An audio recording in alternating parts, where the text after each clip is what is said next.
இன்றைக்கு தியானத்திற்காக சகரியா தீர்க்கதரிசியின் புஸ்தகம் 4ஆம் அதிகாரம் 6ஆம் வசனத்திலிருந்து சில வார்த்தைகளை 10ஆம் வசனம் வரையிலும் நான் வாசிக்கிறேன். அப்பொழுது அவர் செருபாபேலுக்கு சொல்லப்படுகிற கர்த்தருடைய வார்த்தை என்னவென்றால், பலத்தினாலும் அல்ல, பராக்கிரமத்தினாலும் அல்ல, என்னுடைய ஆவியினாலேயே ஆகும் என்று சேனைகளின் கர்த்தர் சொல்லுகிறார். பெரிய பர்வதமே, நீ எம்மாத்திரம்? செருபாபேலுக்கு முன்பாக நீ சமபூமி ஆவாய். தலைக்கல்லை அவன் கொண்டு வருவான், அதற்கு கிருபை உண்டாவதாக, கிருபை உண்டாவதாக என்று ஆர்ப்பரிப்பார்கள் என்றார். மேலும் கர்த்தருடைய வார்த்தை எனக்கு உண்டாகி, அவர் செருபாபேலின் கைகள் இந்த ஆலயத்துக்கு அஸ்திபாரம் போட்டது, அவன் கைகளே இதை முடித்து தீர்க்கும். அதனால் சேனைகளின் கர்த்தர் என்னை உங்களிடத்திற்கு அனுப்பினார் என்று அறிவாய். அற்பமான ஆரம்பத்தின் நாளை யார் அசட்டை பண்ணலாம்? பூமி எங்கும் சுற்றி பார்க்கிறவைகளாகிய கர்த்தருடைய 7 கண்களும் செருபாபேலின் கைகளில் இருக்கிற தூக்கு நூலை சந்தோஷமாய் பார்க்கிறது என்றார். அன்றைக்கு ஆண்டவர் செருபாபேலுக்கு சொல்லிக் கொடுத்த ஒரு அருமையான ஆவிக்குரிய சத்தியம் இன்றைக்கு நம் ஒவ்வொருவருக்கும் அந்த சத்தியத்தை இன்றைக்கு நமக்கு சொல்லித் தருகிறார். இந்த வார்த்தைகளை நம்முடைய உள்ளத்திலே ஒளிவெட்டாக கருங்கலிலே செதுக்கப்படுவது போல நாம் செதுக்கிக் கொள்வோம். ஒவ்வொரு தேவனுடைய பிள்ளைகளுக்கும் கர்த்தர் கற்றுக் கொடுக்கிற முதல் பாடம் இதுதான். செருபாபேலே, பலத்தினாலும் அல்ல, பராக்கிரமத்தினாலும் அல்ல, என்னுடைய ஆவியினாலேயே ஆகும். நீ உன்னுடைய பலனை நம்பிக்கொண்டிருக்கலாம், உன்னுடைய பராக்கிரமத்தை நம்பிக்கொண்டிருக்கலாம், நீ உன்னுடைய படை வீரர்களை எண்ணிக்கொண்டிருக்கலாம், பராக்கிரமம் செய்த யுத்த வீரரை பார்த்து கொண்டிருக்கலாம். இவர்கள் எனக்கு உதவி செய்யக்கூடும் என்று வக்கீல்களை நம்பியிருக்கலாம், இவர்கள் காப்பாற்றுவார்கள் என்று டாக்டர்களை நம்பியிருக்கலாம். ஆனால் ஆண்டவர் நம்மை பார்த்து சொல்லுகிறார், கிழக்கிலும் மேற்கிலும் இருந்து ஜெயம் வராது, என்னுடைய ஆவியினாலேயே ஆகும். உன்னுடைய சுய பலத்தையோ சுய ஞானத்தையோ சுய அறிவையோ நம்பிராமல் என்னுடைய ஆவியையே நீ சார்ந்து கொள்வாயானால் நீ ஜெயம் பெறுவாய். உனக்கு உதவி செய்யக்கூடிய ஏராளமான பேர் இருக்கலாம். உன்னுடைய நீ விரும்புகிற காரியத்தை செய்வதற்கு போதுமான பணபலன் இருக்கலாம். ஆண்டவர் சொல்லுகிறார், நீ அவைகளை நம்பாதே, என்னுடைய ஆவியானவரிலே நீ சார்ந்து கொள், நான் உனக்காக யாவையும் செய்து முடிக்கிற தேவன். செருபாபேல் பாபிலோன் சிறையிருப்பு 70 வருஷத்திலே பாபிலோனிலே பிறந்தவர். செருபாபேல் என்ற வார்த்தைக்கு பாபிலோனிலிருந்து துளிர்த்திற இளங்கிளை என்பது அர்த்தம். எப்படி இஸ்ரவேல் ஜனங்கள் ஒரு தேசமாய் கூடும்போது அத்தி மரத்திலிருந்து ஒரு துளிர் எழும்பினது போல செருபாபேல் பாபிலோனிலிருந்து விடுதலை ஆக்கப்பட்ட போது எருசலேமுக்கு வந்ததும் அவருடைய உள்ளம் கர்த்தருக்கென்று ஒரு ஆலயத்தை கட்ட வேண்டும், உடைந்து கிடக்கிற இடுபாடுகளில் இருந்து ஒரு உயிர்த்தெழுதலின் நம்பிக்கையோடு ஒரு ஆலயம் எழும்ப வேண்டும். அதான் அவருடைய பெரிய வாஞ்சை. இஸ்ரவேல் தேசத்தில் தனக்கு தோட்டங்களையும் பெரிய பெரிய பெரிய திராட்சை செடி கொடிகளையும் மாதுளை மரங்களையும் அத்தி மரங்களையும் ஒலிவ மரங்களையும் நட்ட வேண்டும், வாங்க வேண்டும் என்று அல்ல. முதல் வாஞ்சை கர்த்தருடைய ஆலயத்தை நான் கட்டி எழுப்ப வேண்டும்.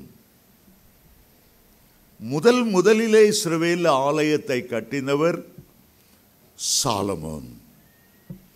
40,000 சதுர மைல்களை ஆண்ட ஒரு பேரரசன். சாலமோன் தேவ ஆலயம் கட்டப்பட வேண்டும் என்று தாவீது, அவருடைய தகப்பனாகிய தாவீது உயிரோடு இருக்கும்போதே திரளான பொன் வெள்ளி கேதுரு மரங்களை எல்லாம் சேகரித்து வைத்துவிட்டு போனார். சாலமோனுக்கு உதவி செய்ய ஈராம் தேசத்து ராஜா வலிய முன் வந்தார். அநேக உதவிக்கரங்கள் இருந்தன. சாலமோன் எளிதாக அந்த ஆலயத்தை கட்டி எழுப்பிவிட்டார். ஆனால் இப்பொழுது செருபாபேல் கட்ட நினைக்கிறார். அவர் ஒரு ராஜா அல்ல, சிறையிருப்பிலிருந்து மீண்டு வந்தவர்.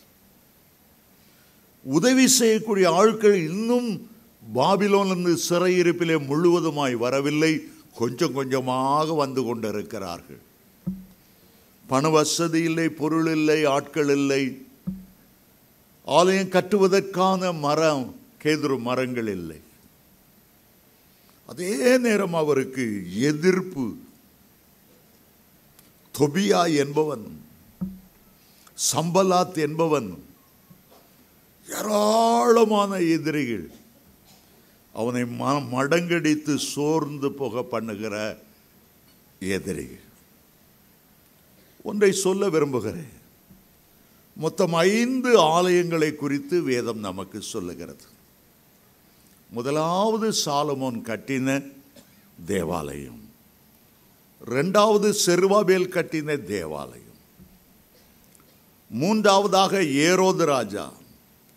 யோவான் 2ஆம் அதிகாரம் 20ஆம் வசனம் சொல்லுகிறது, ஏரோது யூதரை பிரியப்படுத்த விருப்பம் கொண்டு 46 வருடங்கள் அந்த தேவாலயத்தை கட்டினாராம். 4வது ஒரு ஆலயத்தை குறித்து இயேசு சொன்னார், என்னுடைய சரீரமாய் இந்த ஆலயத்தை இடித்து போடுங்கள், நான் 3ஆம் நாளிலே எழுப்புவேன். யோவான் 2:21 வாசிக்கிறோம். 5வது ஒரு ஆலயம் கர்த்தருடைய வருகைக்கு பின்பு அந்தி கிறிஸ்துவுடைய நாட்களிலே அதே மோரியா மலையிலே ஈசாக்கு பலி செலுத்த போன அதே இடத்தின் மேல் 5வது ஒரு ஆலயம் கட்டப்படும். 6வது இன்னொரு ஆலயத்தை குறித்து வேதம் சொல்லுகிறது, நீங்களே கர்த்தருடைய ஆலயம் என்று. 1 கொரிந்தியர் 3:16 நீங்கள் தேவனுடைய ஆலயமாய் இருக்கிறீர்கள் என்றும் தேவனுடைய ஆவியானவர் உங்களில் வாசம் பண்ணுகிறார் என்றும் அறியாதிருக்கிறீர்களா? 1 கொரிந்தியர் 6:19 சொல்லுகிறது, உங்களுடைய சரீரமானது நீங்கள் தேவனாலே பெற்றும் தேவனுடைய ஆலயமாய் இருக்கிறது என்று அறியாதிருக்கிறீர்களா? ஒருவன் தேவனுடைய ஆலயத்தை கெடுத்தால் அவனை நான் கெடுப்பேன். 2 கொரிந்தியர் 6:17-18 வாசிக்கும் போது, கர்த்தர் உங்களுக்குள்ளே இறங்கி உலாவுவார், நீங்கள் அவருடைய ஜனமாயிருப்பீர்கள், அவர் உங்களுடைய தேவனாயிருப்பார். நீங்கள் ஜீவனுள்ள தேவனுடைய ஆலயமாயிருக்கிறீர்களே. பரலோகத்தில் ஒரு ஆலயத்தை குறித்து வெளிப்படுத்தல் 21:22 யோவான் அப்போஸ்தலன் பரலோகத்தை பார்த்தபோது, பரலோகத்தில் நான் ஆலயத்தை காணவில்லை, தேவனும் ஆட்டுக்குட்டியானவருமே பரலோகத்துக்கு ஆலயமாய் இருக்கிறார்கள். அருமையான தேவனுடைய பிள்ளைகளே, நீங்கள் தேவனுடைய ஆலயமாய் இருக்கிறீர்கள். செருபாபேலுக்கு தேவனுடைய ஆலயத்தின் மேல் ஒரு வைராக்கியம் இருந்தது. உங்களுடைய சரீரத்தை ஆலயமாய், பரிசுத்த ஆலயமாய், பரிசுத்த ஆவியானவர் வாசம் பண்ணுகிற ஆலயமாய், மகிமையின் தேவனானவர், மகிமையின் ஆவியானவர் மகிமையோடு தங்கி இருக்கிற ஒரு ஆலயமாய், கிறிஸ்து மகிமையின் நம்பிக்கையாக உங்களுக்குள்ளே வாசம் பண்ணுகிற ஒரு ஆலயமாய் இருக்க வேண்டும் என்று ஆண்டவர் விரும்புகிறார். பல வேளைகளில் நம்முடைய ஆவிக்குரிய வாழ்க்கையை ஒரு ஆலயமாய் கட்டி நினைக்கும் போது பல சோதனைகள், பல அருவருப்புகள், பல உலக சிற்றின்பங்கள் இந்த ஆலயத்தை தீட்டுப்படுத்துகிறது. ஒரு பெரிய எதிரியாக சாத்தான் நின்று இச்சை என்கிற ஏவுகணைகளை ஏவுகிறான். வேசித்தனம், விபச்சாரம், சிந்தனையிலே, எண்ணங்களிலே, கண் பார்வையிலே பரிசுத்தத்தை குலைச்சலாக்கி அக்கினி ஆஸ்திரங்களை நம்மை நோக்கி அனுப்பி கொண்டே இருக்கிறான். பல வேளைகளில் நம்முடைய உள்ளம் கலங்குகிறது. கர்த்தருக்கென்று ஒரு ஆலயமாய் நான் எழும்ப நினைக்கிறேன், என்னால் முடியவில்லை. பரிசுத்த வாழ்க்கை வாழ வேண்டிய முடியவில்லையே. வெற்றியுள்ள வாழ்க்கை வாழ முடியாமல் விழுந்து விழுந்து எழும்புகிறேனே. ஐயோ, கிறிஸ்தவ வாழ்க்கை கஷ்டமா இருக்கணும். நான் உயர வேண்டிய அளவு உயரல்ல. ஆண்டவரை நேசிக்க வேண்டிய அளவு நான் நேசிக்கல. அன்றைக்கு செருபாபேல் சோர்ந்து போய்விட்டார். நம்முடைய வாழ்க்கையிலும் கூட ஒரு சோர்வு வரக்கூடும். ஆகவே ஆண்டவர் நடுவில் நின்று ஒரு பக்கம் செருபாபேலோடு பேசுகிறார், மறுபக்கம் செருபாபேலை ஆலயத்தை கட்டவிடாதபடி தடுக்கிற அந்தகார வல்லமைகளை பார்த்து ஆண்டவர் பேசுகிறார். செருபாபேலை பார்த்து என்ன சொல்லுகிறார்? செருபாபேலே, உன்னுடைய சாமர்த்தியத்தினால இந்த ஆலயம் கட்ட முடியாது. உன்னுடைய பலத்தினாலே, பராக்கிரமத்தினாலே கட்ட முடியாது. ஆனால் எப்போது இது கட்ட முடியும்? எப்போது உன்னுடைய சரீரத்தை கர்த்தருக்கென்ற ஒரு பரிசுத்த ஆலயமாய் மாற்ற முடியும்? 100% ஆவியானவருடைய கரத்தில் ஒப்பு கொடுக்கும் போதுதான் அந்த ஆலயத்தை கட்டுவதற்கு கர்த்தர் உனக்கு உதவி செய்வார். அதில் அவர் சொல்லுகிறார், பலத்தினாலும் அல்ல, பராக்கிரமத்தினாலும் அல்ல. அடுத்த பகுதியிலே சொல்லுகிறார், என்னுடைய ஆவினாலே ஆகும் என்று அல்ல, என் ஆவினாலேயே ஆகும். நிறைய பேர் பைபிள் வாசிக்கும் போது அந்த ஏகாரத்தை மறந்து விடுவார்கள். பலத்தினாலும் அல்ல, பராக்கிரமத்தினாலும் அல்ல, என்னுடைய ஆவினாலே ஆகும், அப்படி அல்ல. உணர்ந்து கரெக்டாக அதை வாசிக்கும் போது தான் புரிவீர்கள். அதில் ஒரு ஏகாரம் இருக்கிறது. ஆவினாலேயே அப்படி என்றால் என்ன அர்த்தம்னா, மற்றபடி ஆகாது. நீ என்னதான் முயற்சி எடுத்தாலும் அது தோல்வியாய் போய்விடும்.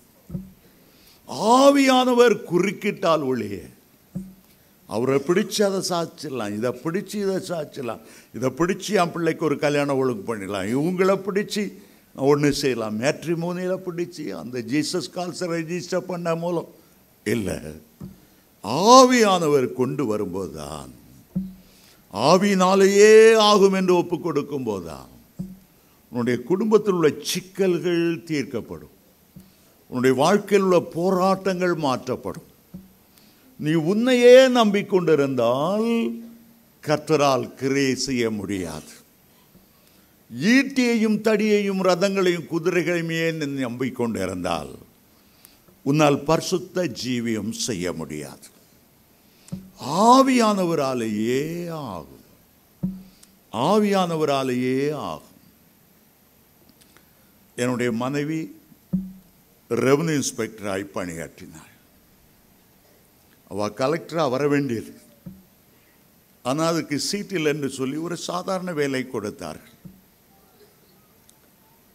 இன்ஸ்பெக்டராய் வேலை செய்யும் போது ஆகஸ்ட் 15 கொடி நாள் வருகிறது.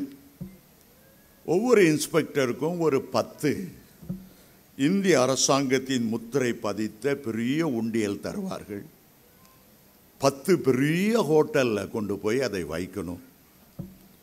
2 மாதங்கள் அந்த ஹோட்டல் ஓனர்ஸ்ட சொல்லி அந்த பேம்ப்லெட்டை கொடுத்து இராணுவ வீரர்களுக்கு உதவி செய்யும்படி காயப்பட்டவர்களுக்கு அந்த பணம் செலவழிப்படி சிறந்ததை போடுங்கள் என்று சொல்லி 2 மாதம் கழித்து அதை திரும்ப போய் வாங்கி கொண்டு வந்து அரசாங்க கஜனாவிலே செலுத்த வேண்டும். என் மனைவி அப்படி 10 உண்டியல்களை வாங்கி பெரிய பெரிய டப்பா போல இருக்கும் 10 ஹோட்டலுக்கு கொடுத்தாள். 2 மாதங்கள் கழிந்தது. எல்லா இடமும் கலெக்ட் பண்ணாள்.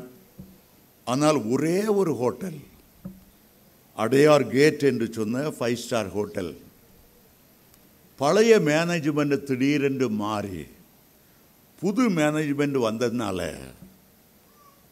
அந்த உண்டியல் எங்கே போச்சு என்று யாருக்கும் தெரியவில்லை. அவள் பல முறை நடந்து நடந்து பார்த்தாள். அவள் சொன்னார்கள், படையவங்கெல்லாம் வித்துட்டு போயிட்டாங்க, நாங்கள் எல்லாத்தையும் உடைச்சி இடுபாடுகள்லாம் தூக்கி போட்டு பழைய மேனேஜர்கள்லாம் எங்கே போனாங்களோ தெரியும், நாங்கள் எல்லாம் புதிதாக்கிட்டோம், உங்கள் உண்டியல் போன இடம் எங்கன்னு தெரியாது. என் மனைவி செய்த ஒரு பெரிய என்றால், பழைய மேனேஜ்மெண்ட்டில் கொடுக்கும்போது சைன் வாங்கிட்டு கொடுத்துருக்கணும். அந்த மேனேஜர்கிட்ட சைன் வாங்காமல் ஹோட்டலில் இங்கே ஏமாற்றுவாங்க, அரசாங்கத்துக்கு கொடுக்கறதானா என்று ஏனோ தானோ என்று எண்ணி விட்டாள். அந்த உண்டியல் எங்கே போனது என்று தெரியவில்லை. 2 மாதம் கழிந்தது. தாசில்தார் கூப்பிட்டு சொன்னார், உங்களுக்கு அரெஸ்ட் வாரண்ட் வந்திருக்கிறது, அரசாங்க பணத்தை நீங்கள் கையாடல் செய்திருக்கிறீர்கள், ஹோட்டலில் எவ்வளோ போட்டாங்கன்னு தெரியாது, அரசாங்கம் இவ்வளோ பணம் என்று நிர்ணயிக்கிற வரையிலும் நீங்கள் ஜெயிலில் நாட்களை கழிக்க வேண்டும். அப்பொழுதுதான் அதனுடைய சீரியஸ்னஸ் என்ன செய்வதென்று தெரியவில்லை. நான் அப்போது வருமான லாக்காவிலே பணியாற்றி கொண்டிருந்தேன். பெரிய பெரிய அதிகாரிகள் எனக்கு பழக்கம். ஆனால் அவர்களாலும் இந்திய இராணுவ காரியத்தில் அவர்களால் தலையிட முடியவில்லை. பல இரவு பகல் தூக்கம் இல்லை. என்ன செய்வதென்று தெரியவில்லை. எங்கே போனது ஒரு துப்பு கூட.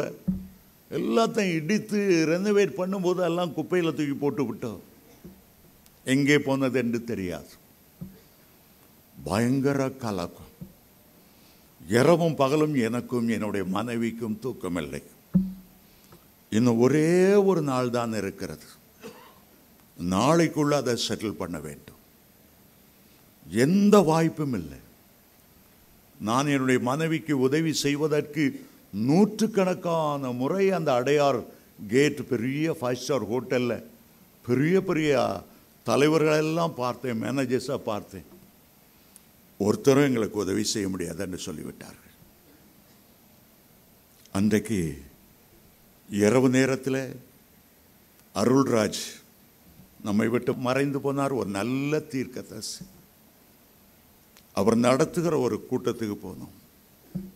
திடீரென்று என்னுடைய பக்கமாய் அவர் கையை நீட்டினார். சகோதரனே, ஒரு காரியத்தை குறித்து நீ மனம் கலங்கி கொண்டு இருக்கிறாய். இன்றைக்கு என்ன பிரச்சனை மலை போல நிற்கிறதோ, நாளை அது இல்லாமல் போகும். அப்போது நீ புரிந்து கொள்ளுவாய், பலத்தினாலும் அல்ல, பராக்கிரமத்தினாலும் அல்ல, என்னுடைய ஆவினாலேயே ஆகும். அவர் தீர்க்கதரிசனம் உரைக்கும் போது என் மேல ஒரு பலத்த பவர், ஒரு பரலோக வல்லமை என் தலையிலிருந்து எலும்புகள், நரம்புகள், தசை நார்கள் மேலெல்லாம் தேவ பிரசன்னம் இறங்கினதை உணர்ந்தேன். சிலர் பேர் தீர்க்கதரிசனம் சொல்லலாம். ஆனால் உண்மையான தீர்க்கதரிசனம் அது உங்களுடைய வாழ்க்கையில் வரும்போது உங்களை அறியாமல் ஆண்டவர் என்னோடு பேசுகிறார், என்னுடைய உள்ளத்திலே பேசுகிறார், என்னுடைய பிரச்சனைக்காகவே பேசுகிறார் என்கிற உணர்வை நீங்கள் உடனே பெற்றுக்கொள்வீர்கள். அந்த வார்த்தை இறங்கினதும் அதை வரை கலங்கி கொண்டிருந்த என்னுடைய உள்ளம் அமைதல் அடைந்தது. கர்த்தர் எனக்காக ஏதோ ஒரு காரியத்தை செய்ய போகிறார். ஆகவே சந்தோஷத்தோடு அடுத்த நாள் எழுந்தேன். அன்றைக்கு தான் கடைசி நாள். காலையில் அந்த ஹோட்டலுக்கு வந்தேன். என் மனைவி வரவில்லை, நான் மட்டும்தான் போனேன். அந்த மேனேஜரை பார்த்தேன். அவர் சொன்னார், கவலைப்படாதிருங்க, அதுக்கு நாம் பொறுப்பெடுத்து ஒரு லெட்டர் கொடுக்கிறேன். பழைய மேனேஜ்மெண்ட்டில் வாங்கினது, இது புது மேனேஜ்மெண்ட், அது எவ்வளோ தொகையாக இருந்தாலும் எங்கள் ஹோட்டல்லேருந்து அதை கட்டி விடுகிறோம். அவர் அப்படி சொல்லுவார் என்று நான் எதிர்பார்க்கவே இல்லை. சொன்னது மட்டுமல்ல, அரசாங்கத்துக்கு கைப்பட ஒரு கடிதம் எழுதி சீல் போட்டு, அந்த ஊண்டியலுக்கு நான் பொறுப்பு, எவ்வளவு ஆனாலும் எங்கள் ஹோட்டல் மேனேஜ்மெண்ட்டில் தந்து விடுகிறோம். எவ்வளோ பெரிய ஆச்சரியம்! அதை கொண்டு அலுவலகத்தில் கொடுத்த போது அவர் சொன்னார்கள், இனி நாங்கள் ஹோட்டல் மேனேஜ்மெண்ட்டோடு பேசிக்கொள்ளுகிறோம். அந்த பெரிய விடுதலை! அவ்வளவு கலங்கி கொண்டிருந்த உள்ளம் ஒரு வார்த்தை, என்னுடைய ஆவியினாலேயே ஆகும். பல பிரச்சனைகளை நம்மால் தீர்க்க முடியாது. குடும்பத்தில் கணவன் மனைவிக்கிடையே பிரிவினை உண்டாகி கசப்புகள் வந்து ஐயோ உடைந்து போய்விடுமோ? இல்லை, ஆண்டவருடைய ஒரு வார்த்தை உடைந்து போகிற உள்ளம் போல இருக்கிறதை மாற்றி ஒரு புதிய வழியை திறக்க அவர் வல்லவராய் இருக்கிறார். என்னுடைய ஆவினாலேயே ஆகும். நோய், பலத்த நோய், மரணம் ஏற்பட்டு விடுமோ?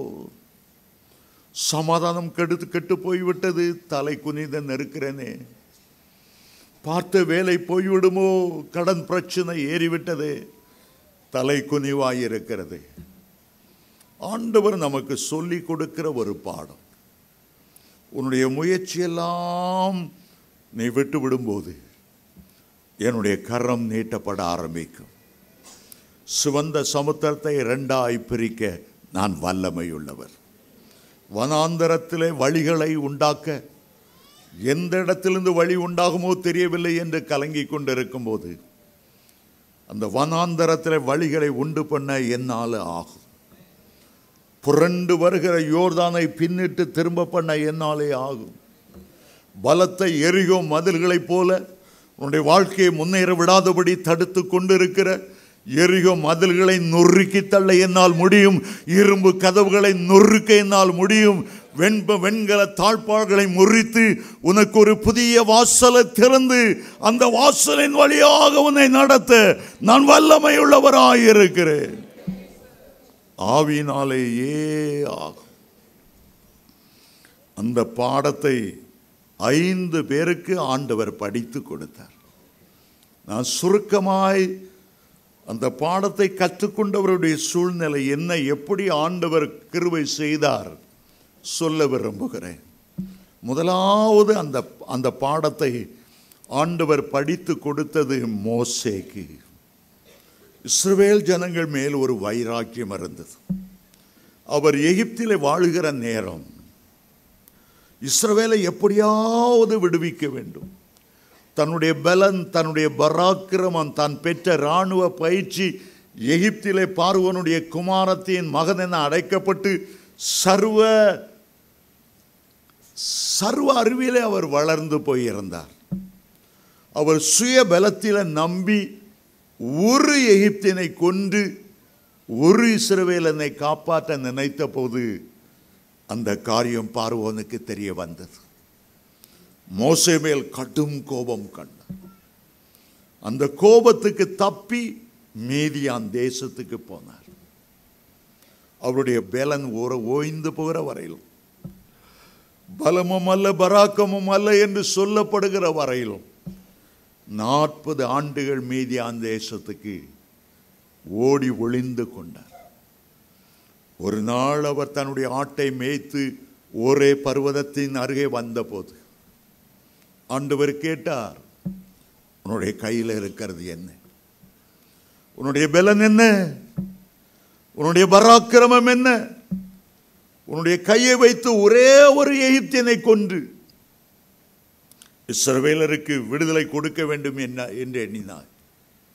இந்த கோல் தானே அந்த எகிப்தினை அடித்தது. கீழே போடு, உன் பலம் அல்ல, உன் பராக்கிரம் அல்ல. கீழே போட்ட போதுதான் தெரியும் அது கோல் அல்ல, அது சர்ப்பம். சாத்தானை தான் அவ்வளவு நேரம் கையில் வைத்துக்கொண்டு கோல் என்று அவர் எண்ணிக்கொண்டிருந்தார். ஆண்டவர் சொன்னார், நான் உனக்காக யுத்தம் பண்ணுவேன். யாத்ராமா 14:14 ஆண்டவர் சொன்னார், கர்த்தர் உங்களுக்காக யுத்தம் செய்வார். நீங்க சும்மா இருப்பீங்க, நீங்க சும்மா இருப்பீங்க. தேவனுடைய பிள்ளையே, உனக்காக வழக்காடுகிற ஒருவர் உண்டு, உனக்காக யுத்தம் செய்கிறவர் ஒருவர் உண்டு. உன்னுடைய தோல்வி எல்லாம் ஜெயமாய் மாற பண்ண இயேசு கிறிஸ்து உன்னோடு கூட இருக்கிறார். நீ பதட்டப்பட வேண்டியதில்லை, கலங்க வேண்டியதில்லை. இன்றைக்கு எந்த பிரச்சனை ஒரு முள் போல உன்னை வேதனைப்படுத்தி கொண்டிருந்தாலும் ஒரே வினாடியிலே அதை பிடுங்கி எறிந்து உனக்கு விடுதலை தர அவர் வல்லமையுள்ளவர். உன் குடும்பத்தை பல சாபங்கள் தலைமுறை தலைமுறையாய் சூழ்ந்து கொண்டிருக்கலாம். இன்றைக்கு கர்த்தர் சொல்லுகிறார், நீ ஒடுக்கப்பட்டு நின்று கொண்டிருந்தாய், நீ கண்ணீரிலே நின்று கொண்டிருந்தாய். நான் எதை எடுத்தாலும் தோல்வி தோல்வி தோல்வி என்று உன்னையே நீ நொந்து கொண்டிருந்தாய். பலத்தினாலும் அல்ல, பராக்கிரமத்தினாலும் அல்ல, என்னுடைய ஆவினாலேயே ஆகும். மோசே பார்த்து சொன்னார், உன்னுடைய கோலை சிவந்த சமுத்திரத்துக்கு நேராய் நீட்டு. அவர் நீட்டினார். வெறும் கோல் தான், பட்டயம் அல்ல, தடி அல்ல. எகிப்தியரை மேற்கொள்ள எந்த ஆயுதமும் அவருடைய கையில் இல்லை. நீட்டின போது சிவந்த சமுத்திரம் 2ஆய் பிளந்தது. அதே சிவந்த சமுத்திரம் இஸ்ரவேலருக்கு பாதை உண்டு பண்ணின அதே சிவந்த சமுத்திரம் பார்வோனும் அவருடைய சேனையும் அவருடைய ரதமும் குதிரை வீரரும் கடந்து வந்த போது அது அப்படியே மூடி போட்டது. வேதத்தில் ஒரு பகுதி சொல்லுகிறது, மோசே கோலை நீட்டின போது சிவந்த சமுத்திரம் பிரிந்தது என்று. இன்னொரு பகுதி சொல்லுகிறது, கர்த்தருடைய சுவாசத்தினால் சிவந்த சமுத்திரம் 2ஆய் பிளந்தது. கர்த்தருடைய சுவாசம் என்பது கர்த்தருடைய ஆவியானவரை குறிக்கிறது. சகோதரனே, சகோதரியே, உன் குடும்பத்துக்கு விரோதமாக எத்தனை பேர் குழி வெட்டினாலும் சரி, எத்தனை பேர் உனக்கு விரோதமாய் செய்வினை சூனியங்கள் செய்தாலும் சரி, கர்த்தருடைய ஆவியானவர் உன்னோடு இருக்கிறார். அவர் ஜெயத்தின் ஆவியானவர். அவர் தோல்வி அடைந்தவர் அல்ல. உன்னை தோல்விக்கும் தலை குனிவுக்கும் வெட்கத்துக்கும் ஒருபோதும் ஒப்பு கொடுக்காதவர். அன்றைக்கு மோசே அந்த பாடத்தை படித்துக் கொண்டார். பலத்தினாலும் அல்ல, பராக்கிரமத்தினாலும் அல்ல, கர்த்தருடைய ஆவியாலேயே எல்லாம் ஆகும். 2வது கிதியோனை குறித்து வாசிக்கிறோம். நியாயாதிபதிகளின் புஸ்தகம் 6ஆம் அதிகாரம். அவருடைய சரித்திரம் ஆரம்பமாகிறது. கர்த்தருடைய தூதன் அவருக்கு தோன்றினார். தோன்றும் போது கிதியோன் ஒரு பயந்தாங்கொள்ளியை போல தன்னுடைய விளைச்சலை ஒரு ஆலையின் அருகிலே நின்று போரடித்து மீதியானருக்கு பயந்து கொண்டிருந்தார். அந்த தேவதூதன் நேருக்கு நேராய் தோன்றி நியாயாதிபதி 6:14 சொல்லுகிறார், பராக்கிரமசாலியே, கர்த்தர் உன்னோடு இருக்கிறார். உனக்கு இருக்கிற இந்த பலத்தோடு புறப்பட்டு போ. பெரிய மீதியானியர் கடற்கரை மணலத்தனையாய் பரவி கிடந்தவர்கள். கிதியோனோடு இருந்தவர்கள் வெறும் 300 பேர் தான். 300 பேரை கொண்டு கடற்கரை மணலத்தையான மீதியானியர், கிழக்கத்திய புத்தகங்கள், பல ராஜாக்கள் யுத்தத்துக்கு வந்திருக்கும் போது எப்படி யுத்தம் செய்ய முடியும்? ஆண்டவர் சொன்னார், 300 பேர் போதும். 10 லட்சத்துக்கு மேற்பட்ட இந்த மக்களை வெல்லுவதற்கு 300 பேர் போதும். உன் கையில் ஒரு பானை எடுத்துக்கொள், அது உன்னுடைய சரீரத்துக்கு அடையாளம். உன்னுடைய அந்த பானைக்குள்ளே ஒரு தீவட்டி வைத்து விடு, அது ஆவியானவருக்கு அடையாளம். உன்னுடைய வாயிலே ஒரு எக்காலத்தை வைத்து கொடு, அது கர்த்தரை துதிக்கிற ஒரு துதிக்கு அடையாளம். உன்னுடைய கையிலே பட்டயத்தை ஏந்திக்கொள், அது கர்த்தருடைய வசனத்துக்கு அடையாளம். எக்காலத்தை ஊதி மண் பாண்டத்தை உடைத்து ஆர்ப்பரிக்க ஆரம்பித்த போது அந்த மீதியானர் தங்களுக்குள்ளேயே வெட்டுண்டு விழுந்தார்கள். 300 பேரை வைத்து அத்தனை லட்சக்கணக்கான பேரை ஆண்டவர் சங்கரித்தார். இன்றைக்கு ஆண்டவர் உங்களை பார்த்து சொல்லுகிறார், மகனே, இன்றைக்கு உனக்கு இருக்கிற யுத்தம் உன்னுடைய யுத்தம் அல்ல, அதை என்னுடைய யுத்தமாய் நான் எடுத்து நான் உனக்காக யுத்தம் செய்வேன். ஒரு வழியாய் உனக்கு விரோதமாய் வருகிற சத்துருக்கள் 7 வழியாய் புறப்பட்டு போவார்கள். உன் எல்லா சத்துருக்களுக்கு முன்பாக நான் உனக்கு ஒரு பந்தியை ஆயத்தப்படுத்துவேன். உன் தலையை எண்ணெயால் அபிஷேகம் பண்ணுவேன். என் அபிஷேகம் உன்னிலே நிரம்பி இருக்கும். பலத்தினாலும் அல்ல, பராக்கிரமத்தினாலும் அல்ல, என்னுடைய ஆவினாலேயே ஆகும். அதை கற்றுக்கொள். 3வது, நீங்கள் எல்லாருக்கும் தெரிந்தபடி தாவீது கோலியாத்தை சந்திக்க போகிறார். தாவீது தன்னுடைய பலத்தையோ பராக்கிரமத்தையோ நம்பவில்லை. சவுல் ராஜா கொடுத்த அந்த யுத்த தளவாடங்களை ஏற்றுக்கொள்ளவும் இல்லை. அவருடைய வஸ்திரங்களை போட்டு பார்த்தார், தன்ன முடியாது, எல்லாம் கலட்டி வைத்து விட்டார். நான் நினைக்கிறேன், நெஞ்சிலே மார்க்கவசம் இல்லை, ஷர்ட் இல்லை, பனியன் இல்லை, ஒரு எம்டி பாடியோடு ஒரு அரைக்கால் சட்டையோடு ஒரே வார்த்தையை நம்பி போனார், கர்த்தர் என்னை கொண்டு யுத்தம் செய்வார், அவருடைய ஆவியானவரை சார்ந்திருக்கிறேன். ஆகவே கோலியாத்தை பார்த்து சொன்னார், நீ ஈட்டிகளோடும் தடிகளோடும் புறப்பட்டு வருகிறாய், ஆனால் நான் ஆவியானவரோடு வருகிறேன். நீ நிந்தித்த இஸ்ரவேலின் இராணுவங்களின் தேவனாகிய கர்த்தருடைய நாமத்திலே வருகிறேன். அவனுடைய கையில பட்டயம் கூட இல்லை. கவனை சுற்றி கல்லை வைத்து அடித்த போது அது நெற்றியிலே பதிந்தது. கவனையும் கல்லையும் கொண்டு மாத்திரமல்ல, கோலியாத்தின் மேலே ஏறி நின்று அவனுடைய பட்டயத்தை உருவி அவனுடைய தலையை வெட்டினான். ஆவினாலேயே ஆகும், ஆவினாலேயே ஆகும். நேபுகாத்நேச்சார் தானியேலை பார்க்கிறோம். முதல்ல மோசேயை பார்த்தோம், 2வது கிதியோனை பார்த்தோம், 3வது தாவீதை பார்க்கிறோம், 4வது தானியேலை பார்க்கிறோம். 70 வருஷ சிறையிருப்பிலே தானியேல் அங்கே இருக்கிறார். எப்படி விடுதலையாவது? இஸ்ரவேலர் பக்கம் ஒரு யுத்தம் கருவி ஒன்றுமே கிடையாது. எப்படி இந்த பாபிலோனியர் கையிலிருந்து மீட்பது? நேபுகாத்நேச்சர் ஒரு சொப்பனம் கண்டார். ஒரு சிலை, பயங்கரமான உருவத்தோடு ஒரு பெரிய சிலை, அவருடைய தலை தங்கத்தினாலும், கழுத்து மார்பு வெள்ளினாலும், அவருடைய வயிறு வெண்கலத்தினாலும், கால்கள் எறும்பினாலும், பாதங்கள் எறும்பும் களிமண்ணும் கலந்த கலவை.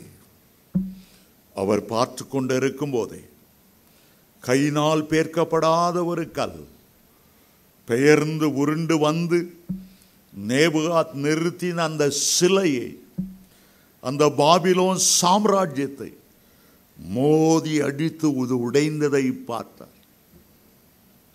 அப்படியே பாபிலோன் ராஜ்யத்தை ஆண்டவர் சிதற பண்ணினார். மேதிய பெர்சிய சாம்ராஜ்யங்கள் வந்தது. அதிலே வந்த தரியு ராஜா, அதிலே வந்த கோரேசு ராஜா இஸ்ரவேல் ஜனங்களை விடுதலையாக்கி சன்மானம் கொடுத்து பணம் கொடுத்து மகிழ்ச்சியோடு அனுப்பி வைத்தார். இது எப்படி முடிந்தது? எப்படி சமாதானம் வந்தது? எப்படி விடுதலையானது? பலத்தினாலும் அல்ல, பராக்கிரமத்தினாலும் அல்ல, ஆவினாலேயே ஆகும். ஆண்டவர் ஒரு பக்கம் செருபாபேலை பார்த்து பேசினார், பயப்படாதே, உன்னுடைய கைகள் அஸ்திவாரமிட்டது, உன்னுடைய கைகளே அதை கட்டி தீர்க்கும்.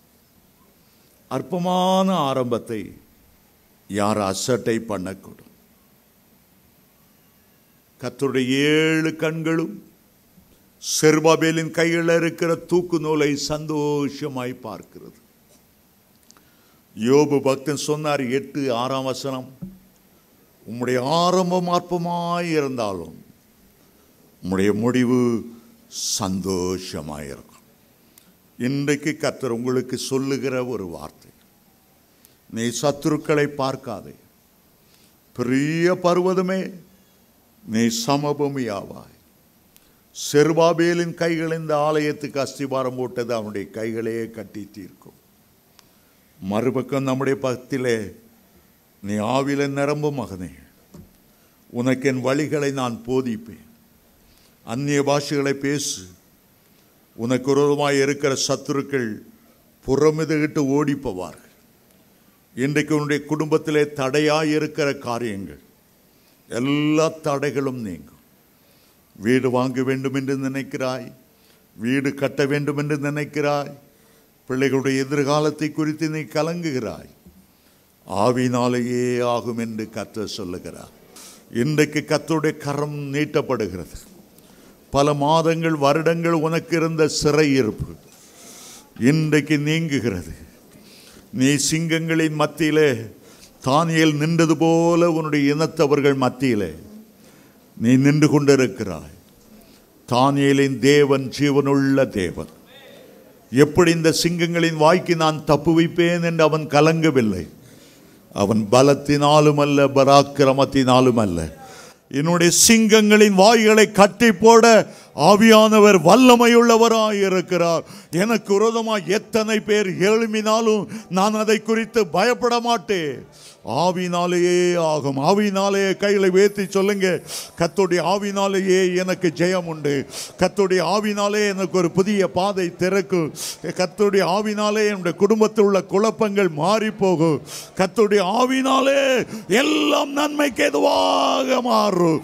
அவரில் அன்பு கூறுகிறவர்களுக்கு சகலவற்றை அவர் நன்மைக்கு ஏதுவாகவே மாற பண்ணுவார். சொந்த சகோதரர்கள் யோசேப்பை குழியிலே விழ தள்ளும் போது கடைசில யோசேப்பு சொன்னார், நீங்கள் எனக்கு தீமை செய்ய நினைத்தீர்கள், கர்த்தரோ எனக்கு நன்மையாய் மாற பண்ணினார். இன்றைக்குள்ளது நன்மையாய் மாறு, உனக்கு நன்மையாய் மாறு, உனக்கு ஆசீர்வாதமாய் மாறு. உனக்கு விரோதமாய் வந்த தடுப்பு கற்கள் நீ ஏறி செல்லுகிற படிக்கற்களாய் மாறு. கர்த்தர் உன்னை ஆசீர்வதிப்பார்.